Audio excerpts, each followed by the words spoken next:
See, in this pamphlet also the exemption has the same sequence because again we have prepared the material entry wise. So same entry wise institute has also provided. अब ये 3B तो उधर था ही नहीं.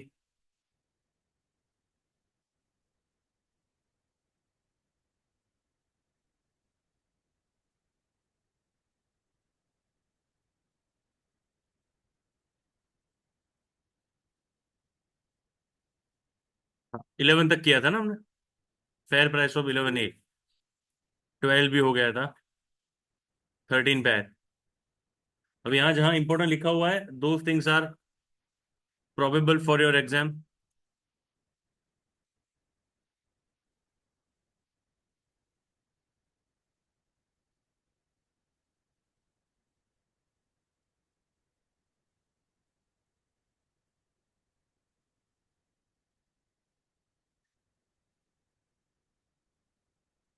तो आपके भी अभी इसमें कोई चेंजेस नहीं आए हैं. तो जब तक पेम्पलेट आता है तब तक you are doing from your module. So let's try to understand. Entry number 13. Service by a person by way of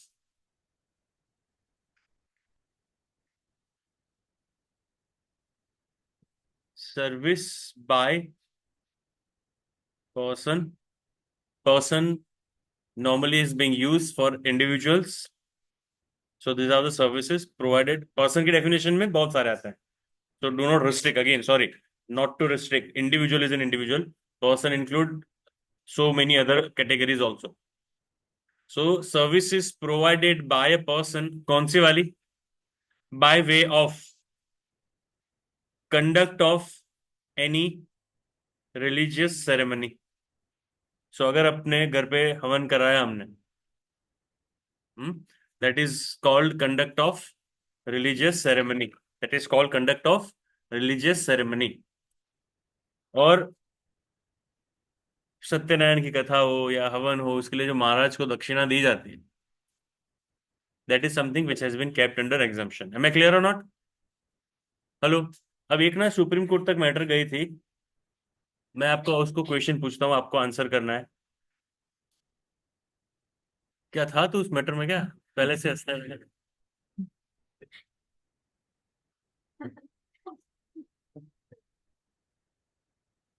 तेरे को किस चीज का अवार्ड मिला कल? क्या पास किया तूने?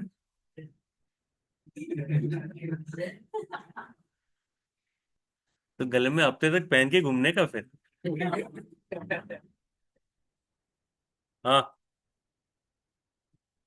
हाँ चले वांधो नहीं, તમે ઉભા રહો ત્યાં.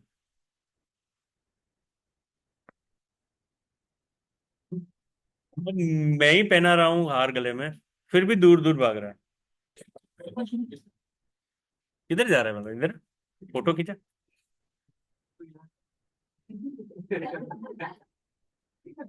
क्या हुआ रही हो? को पता नहीं है इसने फाउंडेशन की. पता था मुझे.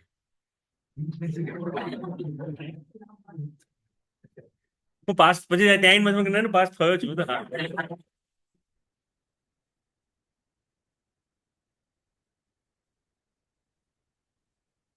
Anyways, the question which went into the Supreme Court was whether this particular activity, which activity I'm coming on it, will be treated as a religious activity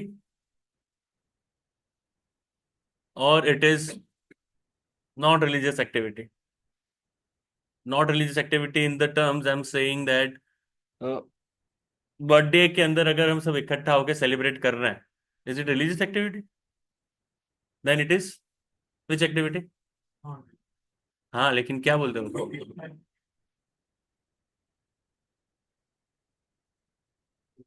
social activity. So the fight was between what to treat as a religious activity and what to treat as a social activity. And that is where the question arises with the biggest problem of the whole world, that is a marriage. Marriage is a religious activity or social activity?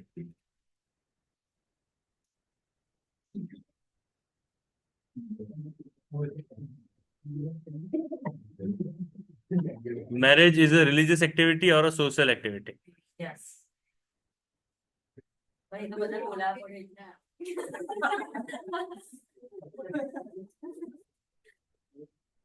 Court marriage is religious activity? Reception ये लगता है application डाल के बैठा है।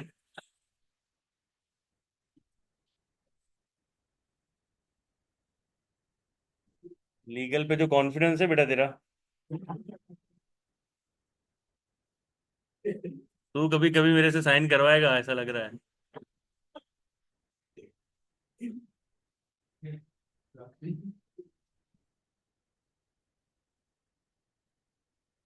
So reception and everything is a religious activity? No, it is a social activity. But that conduct of the ceremony which is happening, that Ganesh Sthapana and all this are a kind of religious activity. So any services provided by any person by way of, not any services by way of conduct of religious ceremony will be exempted. First of all, conduct of religious ceremony is exempted. Any religion it could be. हाँ, तो कौन से religion का religious activity करना है that is not important, it should be religious ceremony, that's it. Clear है ये?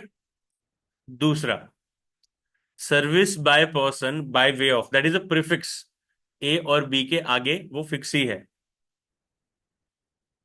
Renting of presence of religious place, थोड़ा समझना है इसको। What is exempted, what we are reading is exemption. Basically they are talking about renting of presence of religious place meant for general public, owned and managed by an entity which is a charitable religious charitable or religious trust, which is again registered under 12AA or AB of Income Tax Act. Hello? Or under subclause 5 of clause 23C of section 10 of income, basically registered under income tax, then only it is exempted. क्या? So second के अंदर they are talking about rent, लेकिन वो rent किससे मिला हुआ होना चाहिए? चैरिटेबल इंस्टीट्यूशन को विच is registered under income tax. किस चीज का रेंट है? Presence of religious place. Presence of religious place मतलब क्या? अच्छा, मंदिर है और मंदिर की जो जगह है उस जगह को रेंट पे लेना। जैसे कारेली बाग में ना एक बहुचराजी मंदिर है, it has an huge place. तो अगर आपको वो जगह रेंट पे चाहिए, हाँ, तो that place, renting of presence of religious place कैसी होनी चाहिए? Which is for a general public, owned and managed by entity registered under 12AA और AB, which is basically charitable institution or religious trust. Am I clear or not? The crucial, again important word,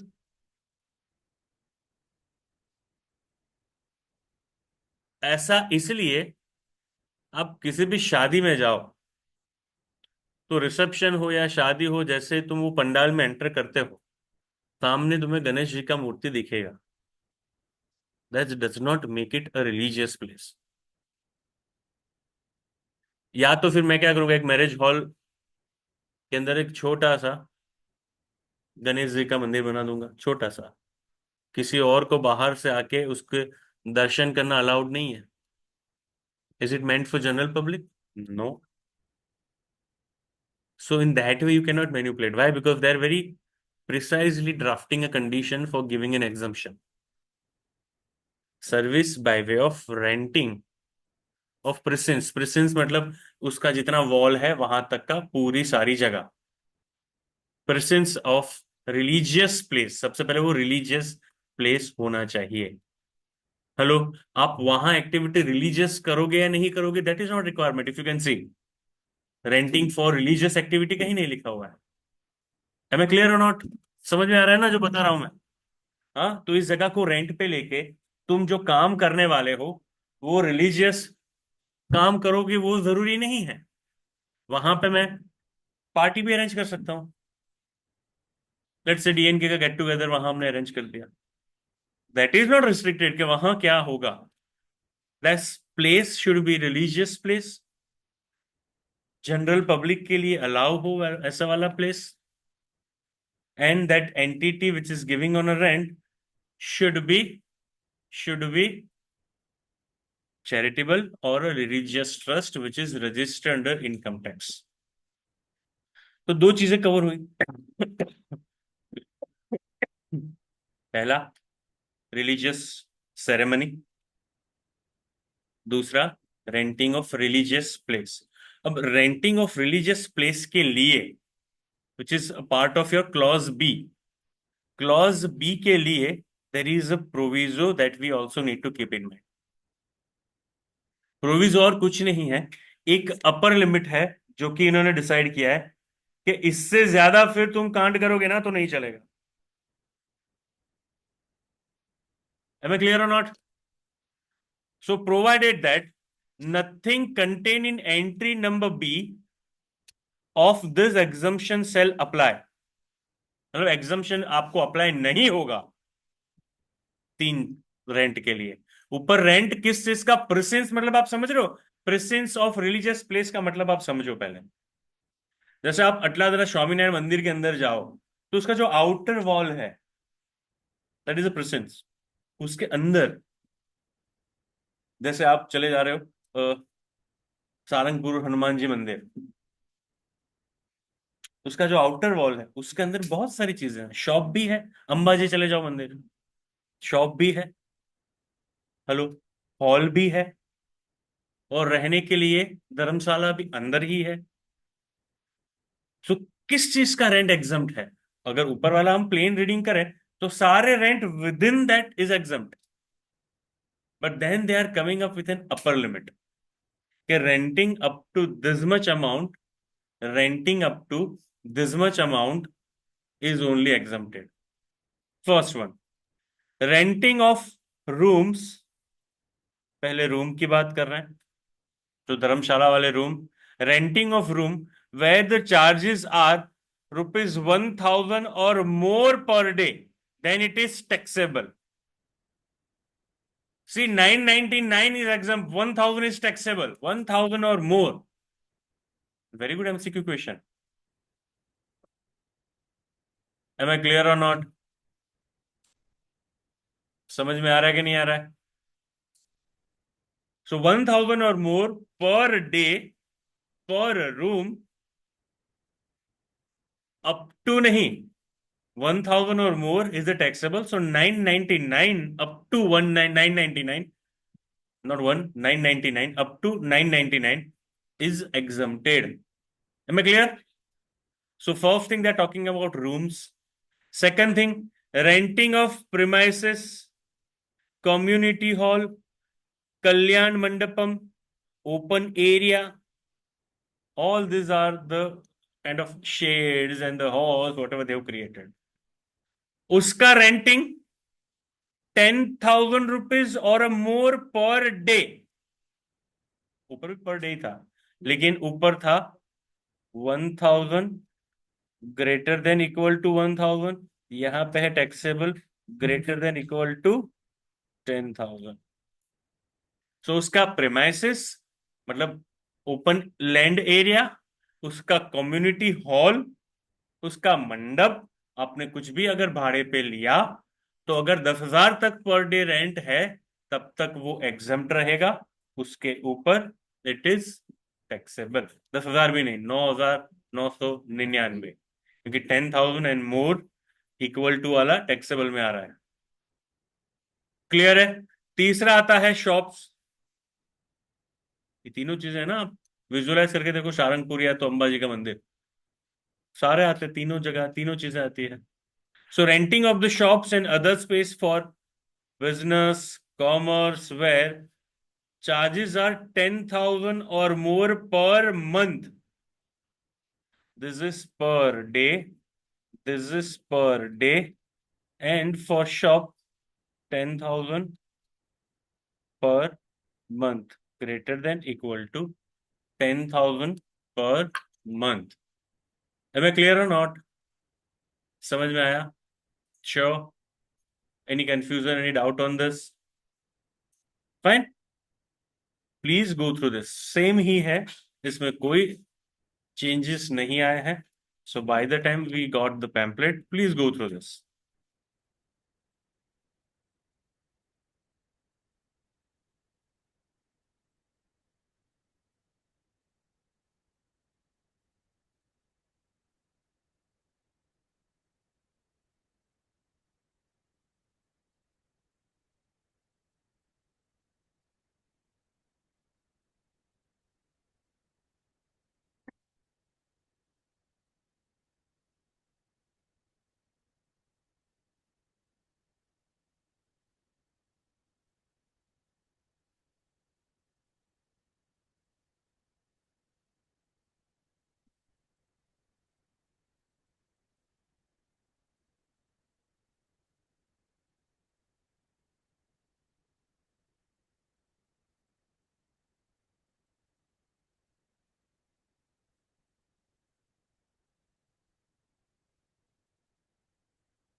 गर्मी नहीं हो रहा है?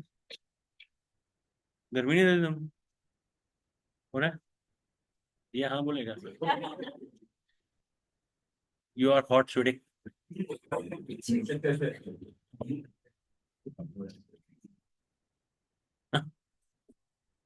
શું આજે નથી આવ્યો? શું થોડો મોડો આવશે? કશું થયું છે?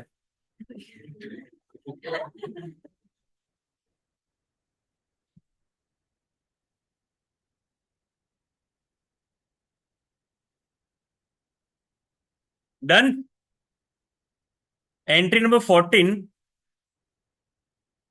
जो अंदर इंस्टीट्यूट ने छाप के दिया है, उसके नीचे सिर्फ मैंने जो लिखा है ना, ये लिख लो।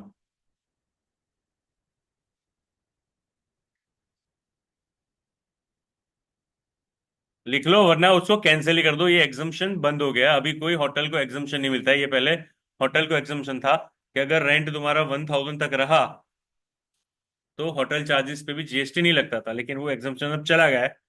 तो होटल कितना भी सस्ता ढूंढे हम, that is subject to GST.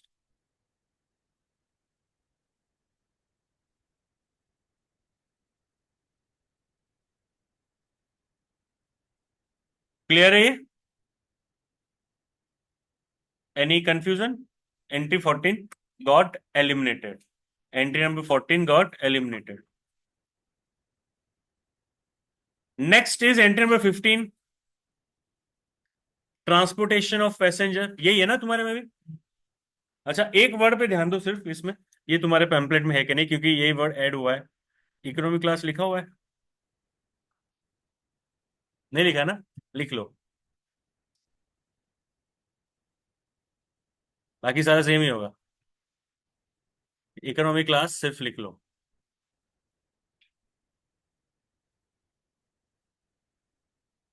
ये याद रखना पड़ता है, देखो एग्जामिशन में सिर्फ इतना चेंज आया था, ये वर्ड ऐड किया है, इकोनॉमी क्लास।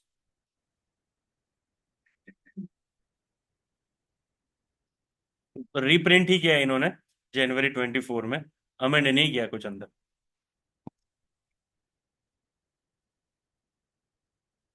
डन है everyone? So let's see now. Now we are looking at an exemptions which are relating to transportation of passenger with or without accompanying belongings, मतलब सामान। Transportation of passenger,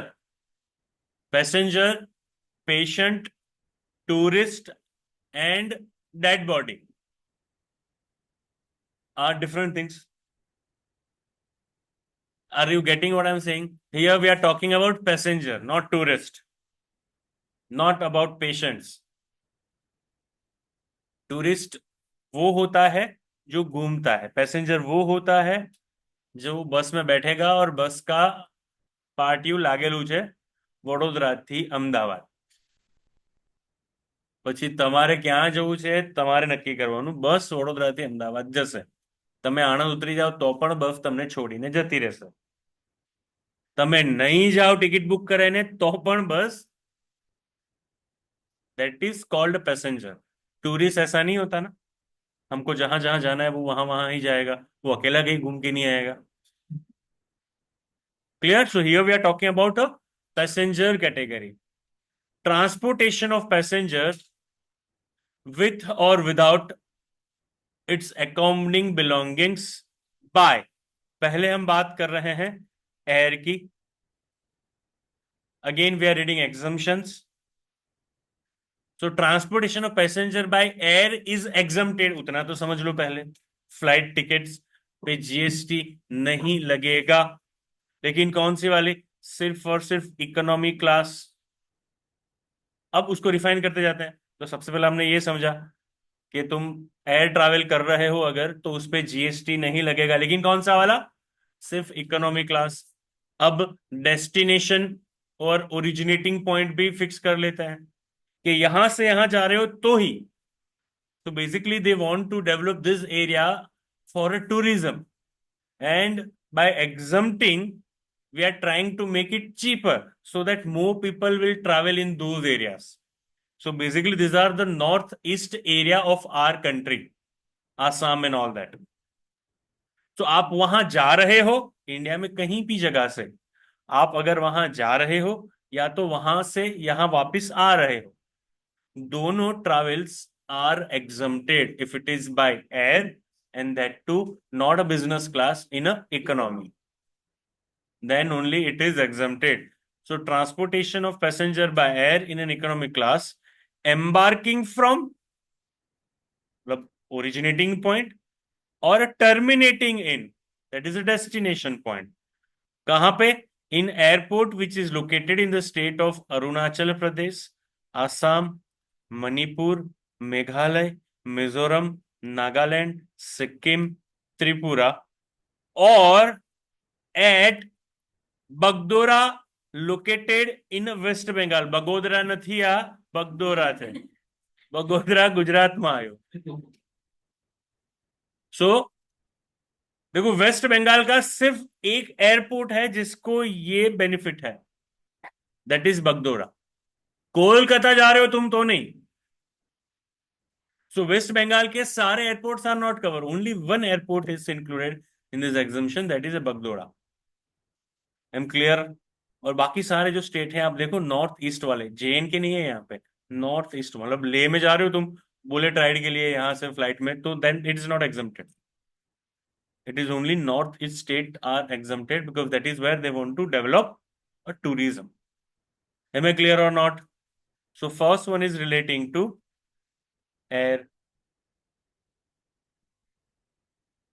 Second one is relating to road. Again, what we are reading? We are reading exemption. So वापिस prefix transportation of passenger with or without his सामान, कैसे?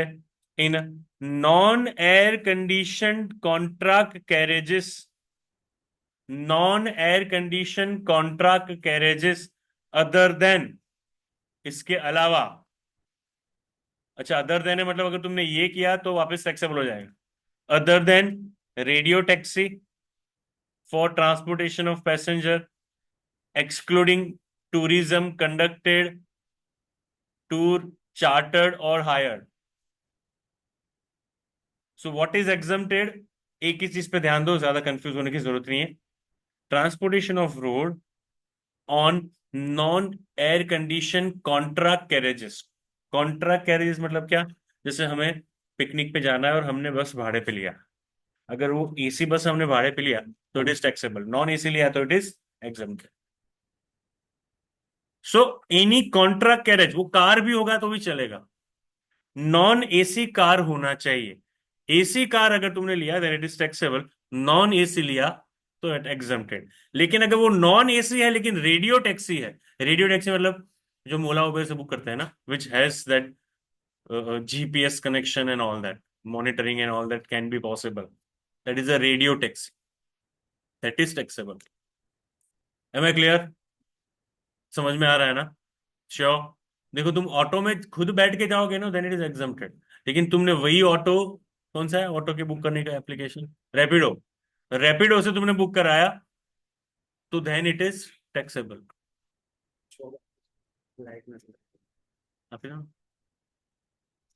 सबको आप ही तो बात से सर्कुलेट करता है जैसा. इतना बता तो शायद नहीं जरूर.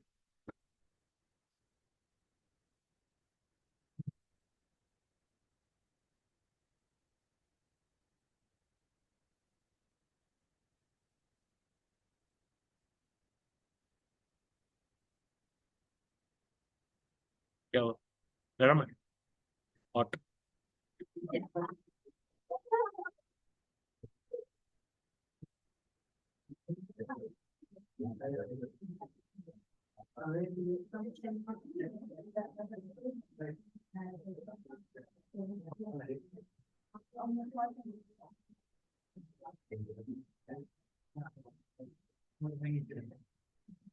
नीचे रख देना.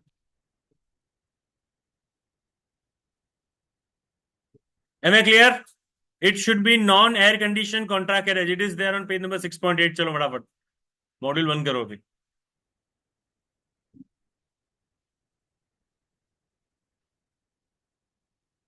और यहाँ पे जो मैंने इंपॉर्टेंट मार्क करके रखे हैं ना, वो समझ रहे हो वो किस लिए रखे हैं? बिकॉज वो इंपॉर्टेंट है.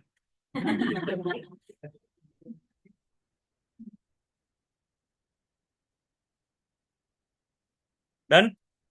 थर्ड वन, स्टेज कैरेजेस मतलब बड़े व्हीकल. मैंने दोनों को एग्जांपल दे दिया. स्टेज कैरेजेस मतलब जो 13 से ज्यादा कैपेसिटी हो बैठने की, उसको स्टेज कैरेजेस बोलता है. कॉन्ट्रैक्ट कैरेज होते हैं 13 से कम के लिए. लेकिन दोनों क्या होने चाहिए? Other than air condition stage carriages. AC से दिक्कत है उनको. तो मैं बंद करूं? नहीं ना. एम आई क्लियर और नॉट? अब प्रोवाइजो पढ़ो. पहले तो एग्जम्पशन दिया नॉन एसी को, लेकिन अगर provided that nothing contained in B and C shall apply, मतलब एग्जम्पशन अप्लाई नहीं होगा to services supplied through electronic commerce operator. मतलब ओला, उबेर, रेपिडो, अगर इससे तुमने बस या कार, भले फिर नॉन एसी हो, वो बुक किया तो वो टैक्सेबल हो जाएगा क्योंकि एग्जम्पशन उसे एप्लीकेबल नहीं होगा. एम आई क्लियर और not? Sure. So this you have to read along with the proviso because this is something which is making it taxable non AC. ठीक है? है मैं क्लियर? चलो 2 मिनट दे रहा हूं, go through it.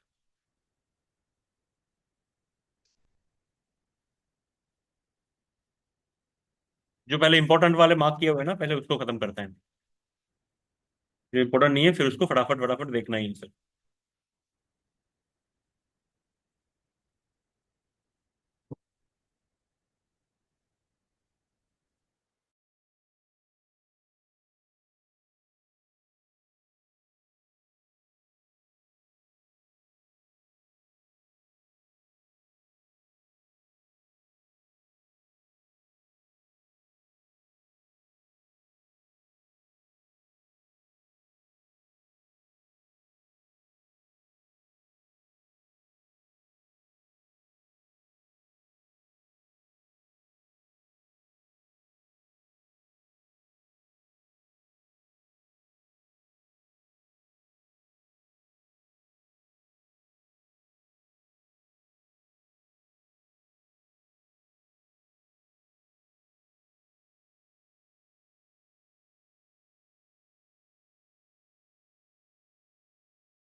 Entry number 17 पे आते हैं अभी।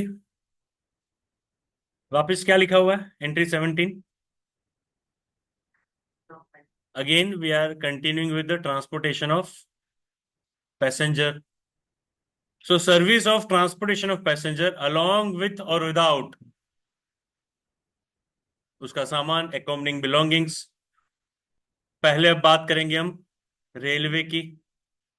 सो transportation of passenger in a rail is exempted. पहले क्या बोला? In a rail it is exempted, लेकिन फिर उनको लगा नहीं एसी से तो नफरत है ना हम।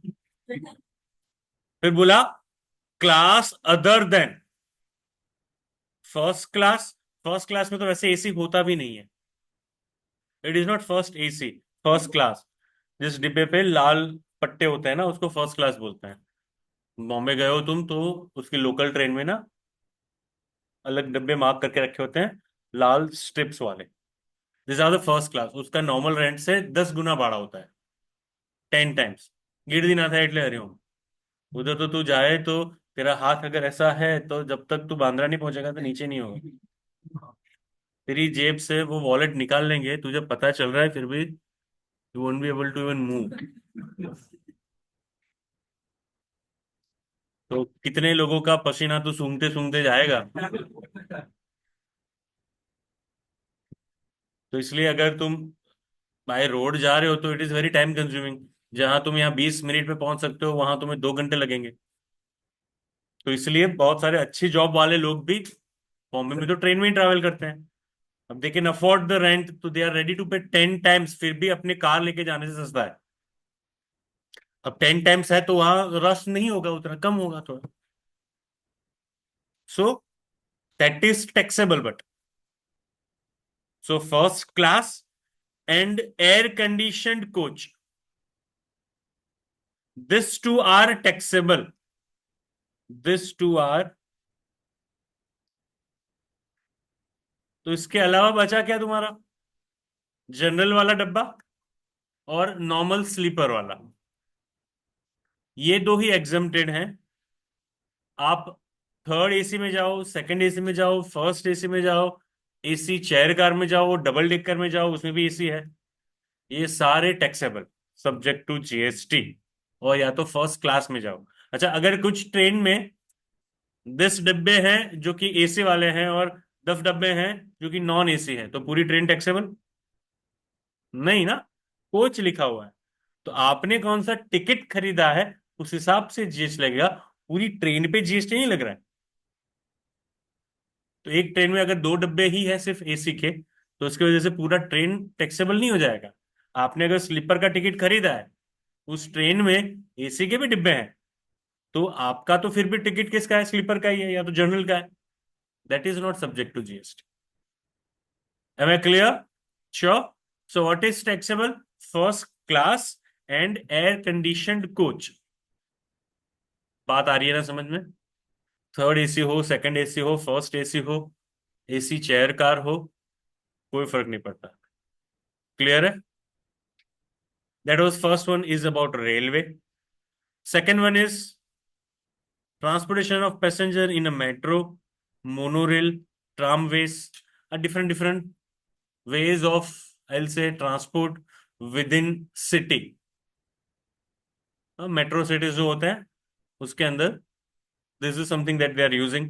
मेट्रो, मोनोरेल, ट्रामवेज, उसकी जो फेयर है उस पर जीएसटी नहीं लगेगा। पहला तो रेलवे था। अच्छा, मेट्रो एसी ही रहेगा, वहां दिक्कत नहीं है उनको। मेट्रो थोड़ा नॉन एसी रहेगा, एसी वाला ही रहेगा।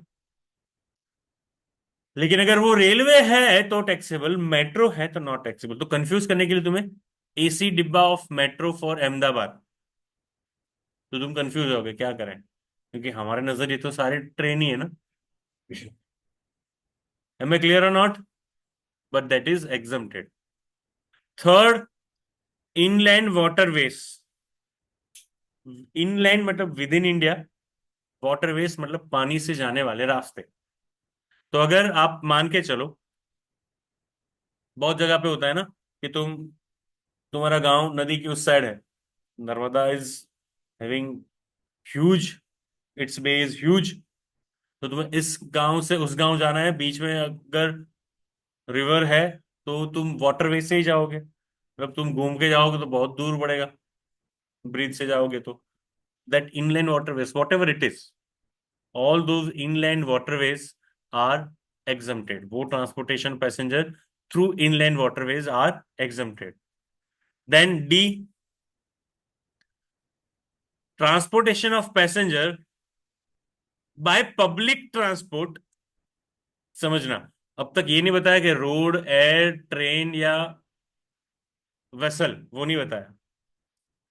सो ट्रांसपोर्टेशन ऑफ पैसेंजर किस तरीके से, लेकिन as a public transport, not special tourist purpose वाला, पब्लिक ट्रांसपोर्ट अदर देन, इसीलिए लिखा हुआ है क्या, other than predominantly for tourism purpose. So public transport, अब सीधा पढ़ो टूरिज्म के बाद वाला, in a vessel between places which are located in India, then also it is exempted, लेकिन वो टूरिज्म पर्पस के लिए नहीं होना चाहिए। हेलो। सो अगर तुम गोवा जा रहे हो और वहां फेरी में बैठ के कहीं एक जगह से दूसरी जगह पे जाना चाहते हो तो कोई दिक्कत नहीं, लेकिन तुम्हें टाइटेनिक का पोज देना है और जिसके लिए तुमने बोट हायर किया है एक छोटा सा फॉर टूरिज्म, आप और आपके वो दो ही लोग हैं उसमें, so in that case it is predominantly for tourism purpose, that is for tourism purpose, in that case it will be taxable. Am I clear और नॉट? हेलो, बोलिए।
Job is operational job.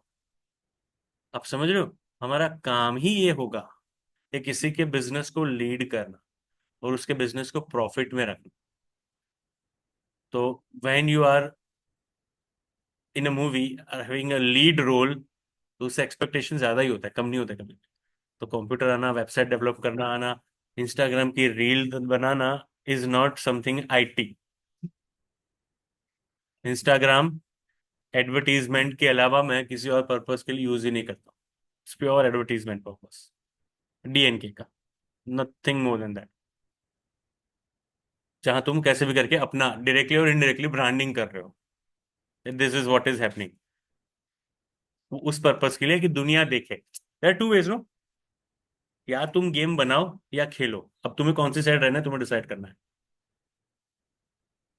कहाँ पैसे मिल रहे हैं तुम्हें, बनाने में या खेलने में? हाँ, that is where the business mind will tell you know rather than playing the game we should make the game, let the world play. तो आते हैं ना सब जगह पे, देखो रमी खेलो। मतलब ये क्या चाहते हैं हमसे? काम धंधा बंद करके सिर्फ यही काम करें हम? 1 करोड़ का इनाम जीते हैं, ड्रीम 11। और ऐसा लोगों को भी दिखाएंगे हमें। तो तुम्हें, हमको लगता है कि अच्छा ये कर सकता है तो हम तो कर ही सकते हैं। इसको 10 करोड़ मिले देखो। मतलब काम धंधो प्रैक्टिस वैक्टिस छोड़ी ने। पर ऐसा नहीं लोग नहीं कमा रहे हैं, मेरे पास ही रिटर्न भराने के लिए आते हैं लोग। हैं ऐसे जो 50 50 60 60 लाख तक तो मैंने देखे हैं ड्रीम 11 से तुम्हारे।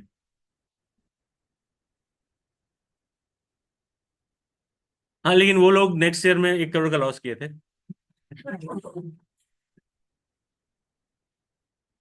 Profit is taxable, winning from lotteries, income from other sources, but loss cannot be set off, cannot be carried forwarded. हाँ, तो ये ध्यान देना, there is no shortcut in a life. Anyway, coming back to the topic, last one is exam. देखो किसको दिया हुआ है।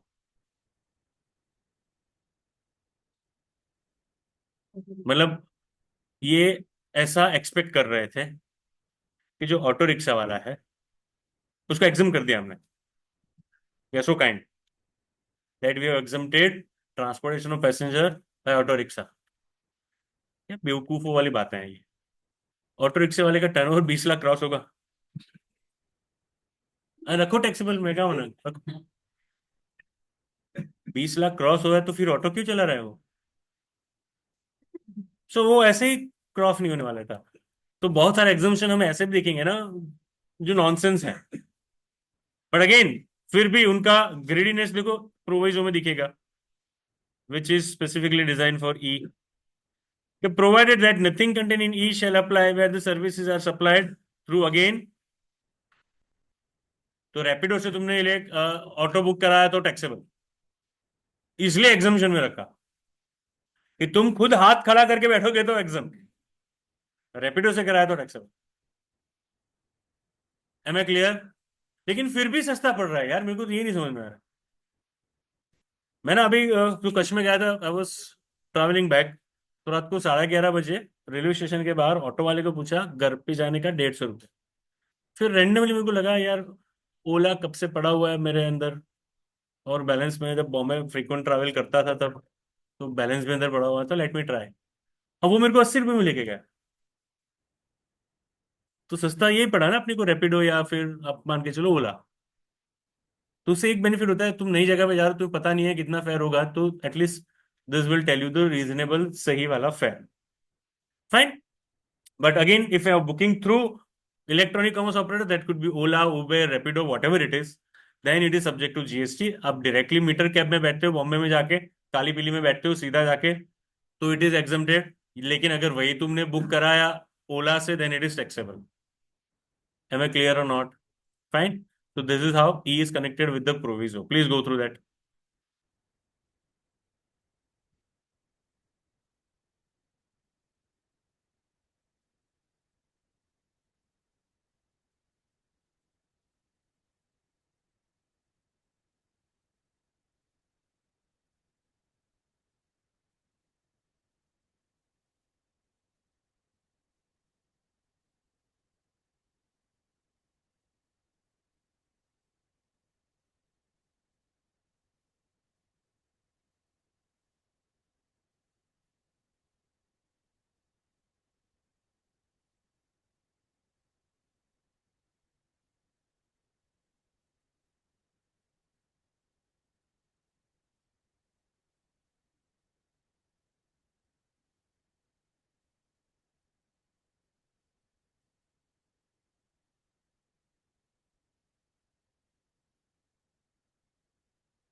डन। आ जाओ एंट्री नंबर 20 पे।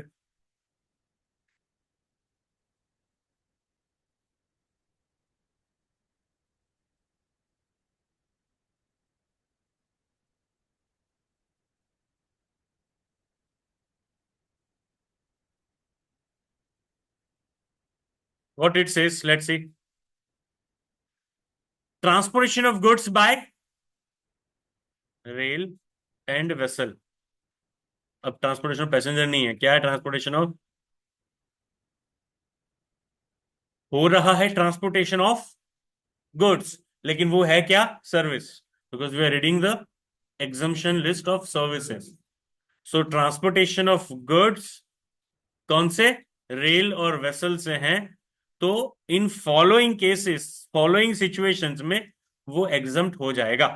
पहला, service by way of transportation of rail और vessel from one place in India to another place again in India, keep in mind, of the following. तो आप समझ रहे हो, ये एग्जम्पशन ना सप्लायर स्पेसिफिक है ना रेसिपिएंट स्पेसिफिक है। सर्विस तो है ट्रांसपोर्टेशन ऑफ गुड्स, उसमें ये गुड स्पेसिफिक है कि इन चीजों का ट्रांसपोर्टेशन इज एग्जम्प्टेड। सप्लायर कोई भी हो चलेगा, रिसिपिएंट कोई भी हो चलेगा, लेकिन इस चीजों का ट्रांसपोर्टेशन तुमने किया बाय रेल और वेसल। रोड नहीं आया यहां पे, रोड का अलग है। इन चीजों का ट्रांसपोर्टेशन अगर तुमने किया तो वो क्या हो जाएगा? एग्जम्प्ट हो जाएगा। तो गुड स्पेसिफिक एग्जम्पशन है सर्विस के लिए, good specific exemption for service. Am I clear और नॉट? तो तुम्हें यह भी ध्यान देना है कि it is not only supplier specific, recipient specific, service specific. Within that service में भी कौन सी सर्विस, प्रिसाइजली कौन सा ट्रांसपोर्टेशन ऑफ गुड्स, कौन से गुड्स का transportation, that also we need to take care. So कौन कौन से गुड्स है? पहला आ रहा है क्या? Relief material meant for victims of the natural or man-made disaster, calamities, accidents और mishap। दूसरा, डिफेंस एंड मिलिट्री इक्विपमेंट। तीसरा, न्यूज़पेपर और magazine registered with the register of the newspaper. अच्छा, newspaper remains newspaper only for one day, दूसरे दिन वो पसती है फिर। That is a paper only, not a newspaper. तो here they are talking about newspaper and the magazine. Then agricultural produce, उसका transportation exam. अब surprisingly milk is not included, क्योंकि milk is coming in a separate next में। Transportation of milk, salt, food grains including floors, pulses, rice. Rice is agriculture produce. ये आप समझ रहे हो, ये तीनों अलग लिखे हैं।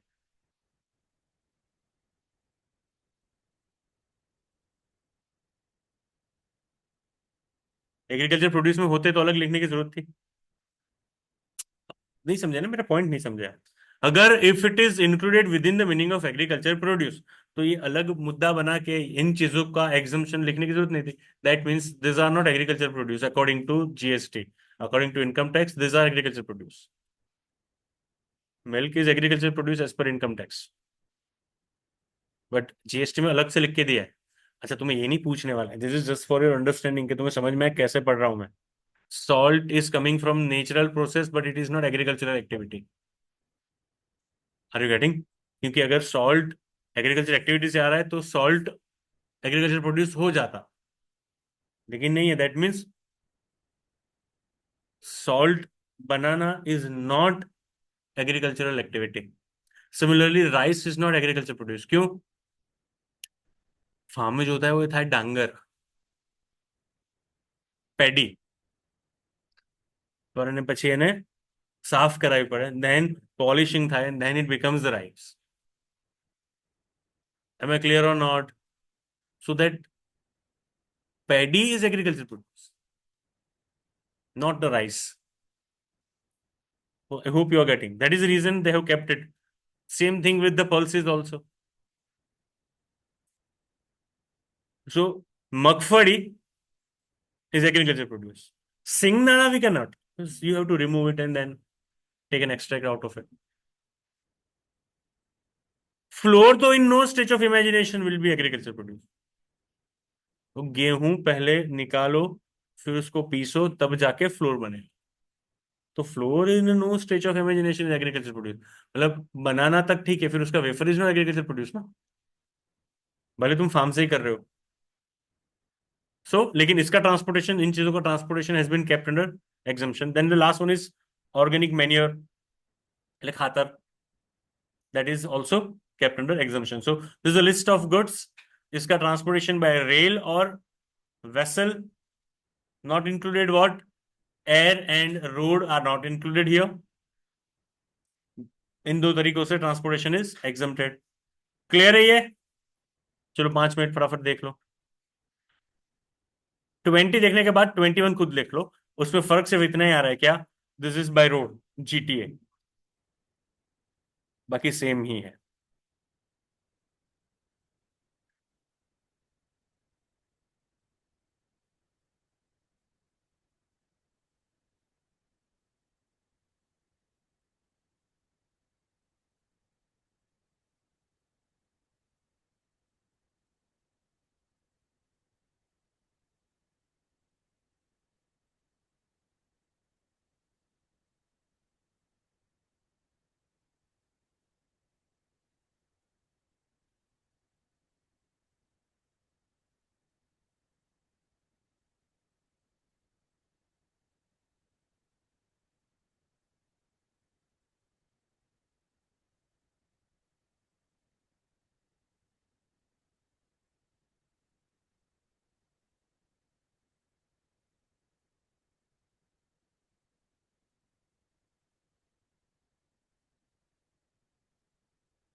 देन 21A,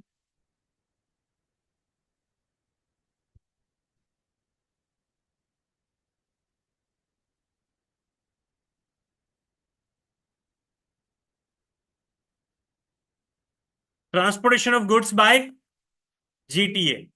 अच्छा, ऊपर वाला भी transportation of goods by GTA ही था, लेकिन वो गुड्स स्पेसिफिक एग्जम्पशन था। तो transportation of goods by GTA में ना मल्टीपल एग्जम्पशंस हैं, तो तुम्हें देखना पड़ेगा ओवरलैप क्या हो रहा है, कैसे हो रहा है. Not just that, GTA is also notified for your reverse charge mechanism. Hello. So reverse charge में who is supposed to pay? Recipient. Who is the recipient? Consignor or the consignee? Whomsoever is liable to pay to GTA is the recipient. लेकिन अगर transportation agriculture produce का हो रहा है तो no one will pay, because service itself is exempted, whether it is for supplier or it is for recipient, because exemption is a good specific, not a supplier specific. अच्छा, कोई exemption अगर supplier को मिलता तो recipient को नहीं मिलता, लेकिन ये exemption तो गुड स्पेसिफिक था. आ रही है ना समझ में बात? So service is provided by GTA to, देखो ये रिसिपिएंट स्पेसिफिक है, unregistered person, provided to home, unregistered person including unregistered casual taxable person, लेकिन अदर देन, फिर अदर देन में क्या लिखा है पता है? वही वाले जो कि आरसीएम में थे, factory, society, cooperative society, firm, LLP, BOI, सारे वही लिखे हुए. एम आई क्लियर और नॉट? उसमें एक था रजिस्टर्ड पर्सन भी, लेकिन ये एग्जम्पशन किसको है? सिर्फ और सिर्फ GTA to unregistered person other then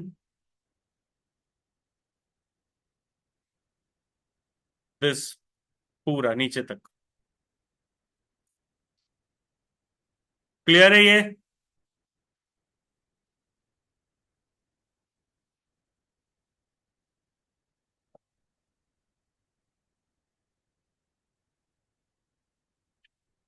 I hope समझ में आ रहा है आपको.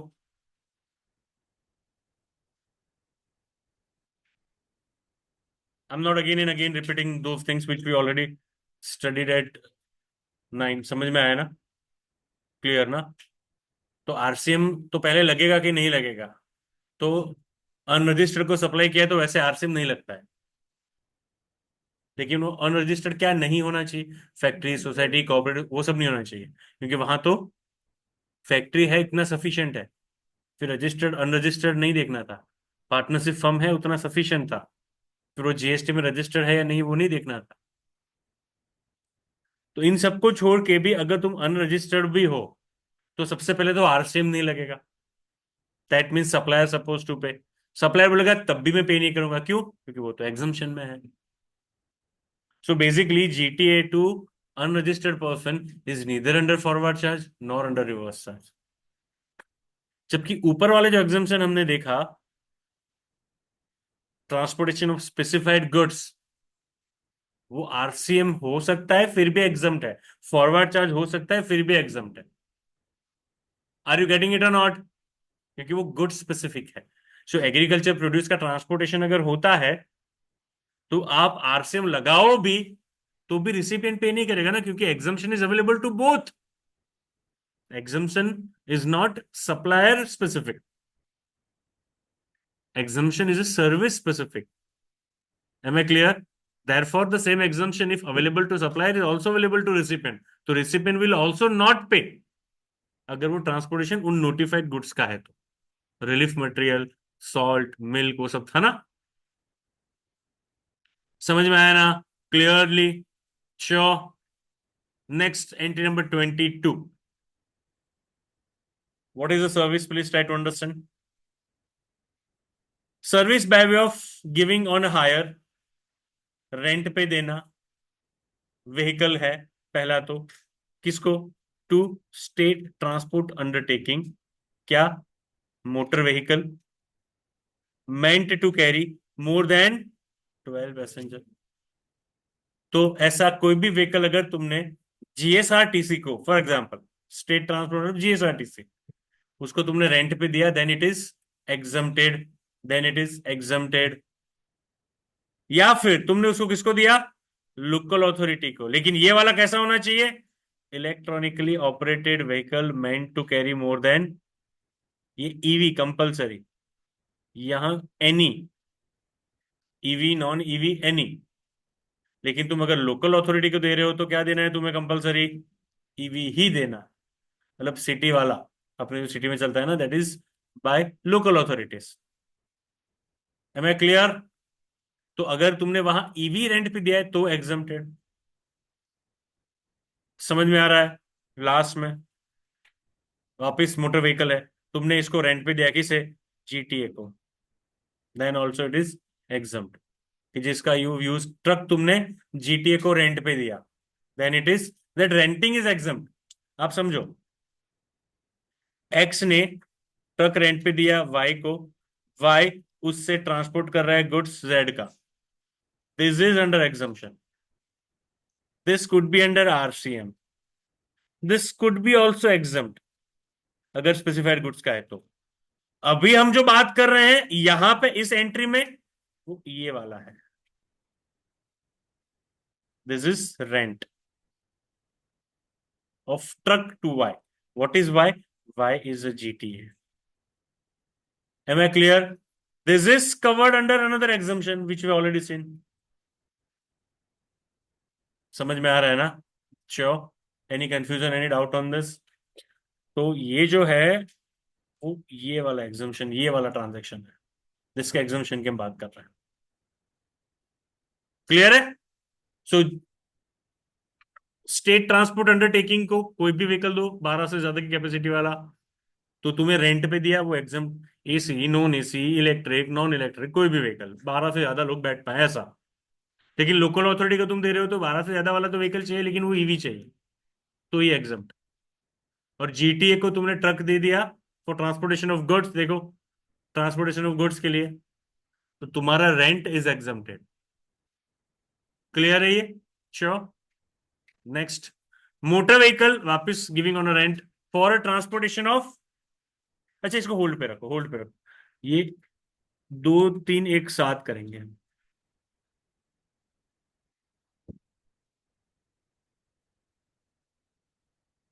हाँ, जब स्कूल का करेंगे ना, स्कूल का एग्जामिशन है,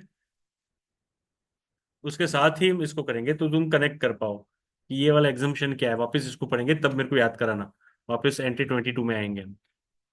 क्लियर? चलो 2 मिनट फटाफट दे रहा हूँ, quickly go through it.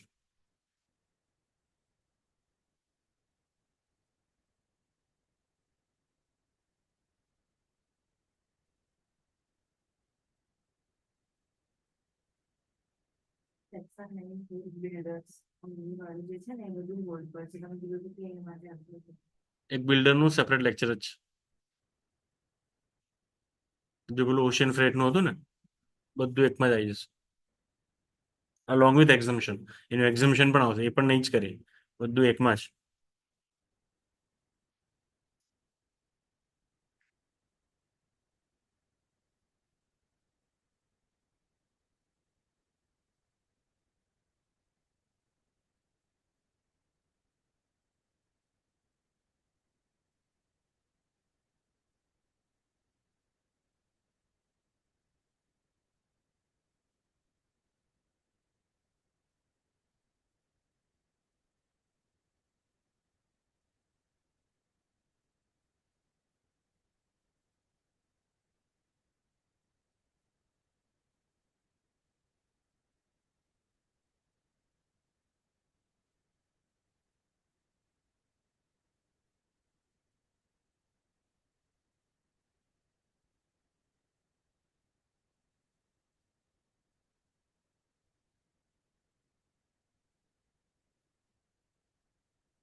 Done है? अब सीधा एंट्री नंबर 35 पे। आज पहले सारे जो इंपॉर्टेंट वाले हैं उनको खत्म करना है, जितने हो पाए।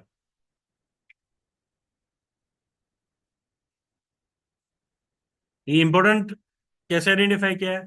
Based on what they ask in your exam. हाँ, मेरे लिए इंपॉर्टेंट नहीं, तुम्हारे एग्जाम में क्या क्या पूछे गए हैं उसके बेस पे मैंने ये इंपॉर्टेंस आइडेंटिफाई किया है कि ये इंपॉर्टेंट हो सकता है। Fine. Here we are talking about insurance services. Insurance business, अब यहाँ पे कुछ समझना नहीं है, तुम्हें नाम याद रखना है। Service of, first of all, general insurance, not life insurance, general insurance provided under following schemes, और सारे अलग अलग स्कीम के नाम लिखे हुए हैं। ये स्कीम के नाम एक बार पढ़ लो, जिससे कि एग्जाम में अगर ऐसा नाम तुम्हें दिखे तो तुम्हें समझ में आए कि इसको एग्जाम्प्ट करना है। एक बार पढ़ लो, तुम्हें ये नहीं पूछेंगे कि मेरे को बताओ कौन कौन से इंश्योरेंस स्कीम है जो कि एग्जाम्प्ट है, ऐसा नहीं पूछेंगे, तुम्हें एक सेंटेंस में देंगे और उसमें तुम्हें कहीं ना कहीं प्रधानमंत्री फसल बीमा योजना लिखा होगा। तो तुमने एक बार पढ़ा हुआ है ना, तो वो ऑटोमेटिक ट्रिगर हो जाएगा कि हाँ, ये प्रधानमंत्री वाला था कुछ। क्लियर है? तो सिर्फ एक बार नाम पढ़ लो, इसके अलावा और कुछ नहीं है इसमें।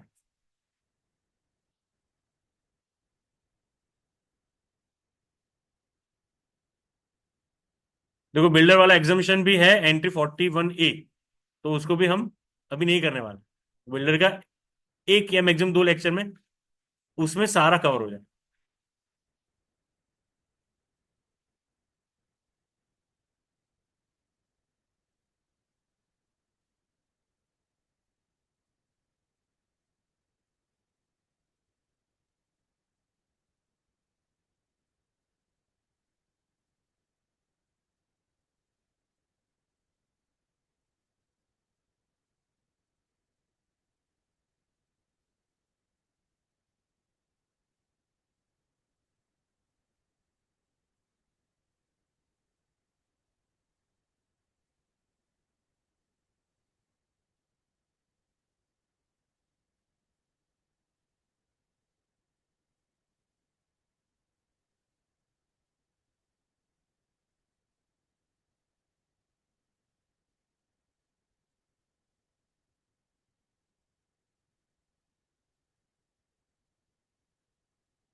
आई hope everyone is following DN के पेज ऑन इंस्टा।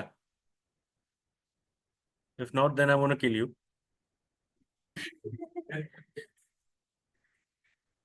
आज मैं चेक कर रहा हूँ, शाम तक का टाइम है तुम्हारे पास। वरना बॉडी में से ना किडनी निकाल के बेच दूंगा मैं तो।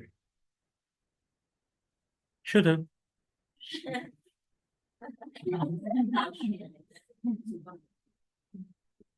Fine, please come on entry 45। Entry number 45 is basically why important, because it is again in an excess with what we did at RCM. Page number 6.20. Page number 6.20. Orbiter tribunal और legal service. अच्छा, मैंने तभी आपको बता दिया था that service is provided by firm of advocate to person other than business entities exempted। बताया था कि नहीं बताया था? तुम्हें याद नहीं, वो अलग बात है, लेकिन मैंने, मेरे को बताया था। Even services provided by advocate to business entity having a turnover less than basic exemption limit is also exempted। Hello, तो मेरे कोई मन की बात नहीं थी। This is coming from this particular exemption entry, that services provided by arbitrary tribunal to any person other than, तो पहला है आर्बिट्रेट ट्रिब्यूनल के बारे में, to any person other than business entity, और बिजनेस एंटिटी जिसका की turnover is less than aggregate turnover.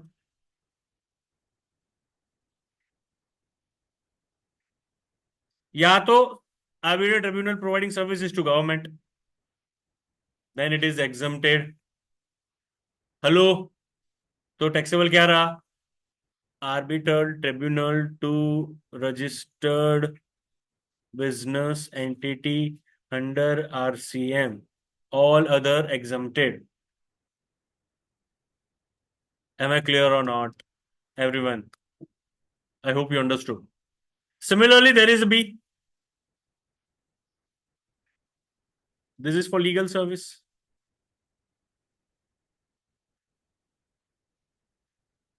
So a partnership firm of advocate or individual advocate other than senior advocate by way of legal services to दूसरे advocate को दे रहा है तो भी exempt, person which is other than business entity तो भी exempt, business entity with turnover less than exemption list तो भी एग्जम्प्ट, और एडवोकेट अगर सर्विसेज दे रहा है गवर्नमेंट को तो भी एग्जम्प्ट।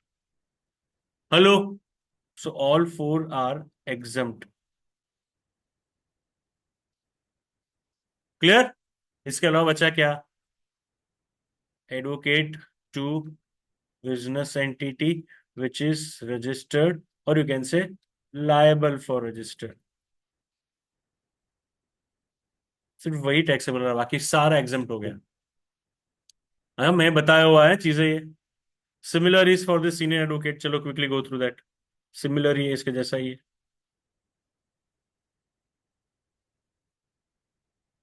ये इसलिए इंपॉर्टेंट है क्योंकि it can work along with your RCM question. एक ही क्वेश्चन अगर 4 मार्क का बनाना है उनको, 7 की जगह पे 4 और 3 ऐसा भी पूछते हैं वो, तो वहाँ 4 मार्क का क्वेश्चन ये आराम से बन जाए। एक ट्रांजेक्शन में आरसीएम लग रहा है, दूसरा एग्जाम्ड है। हाँ, तो इसलिए वो इंपॉर्टेंट है।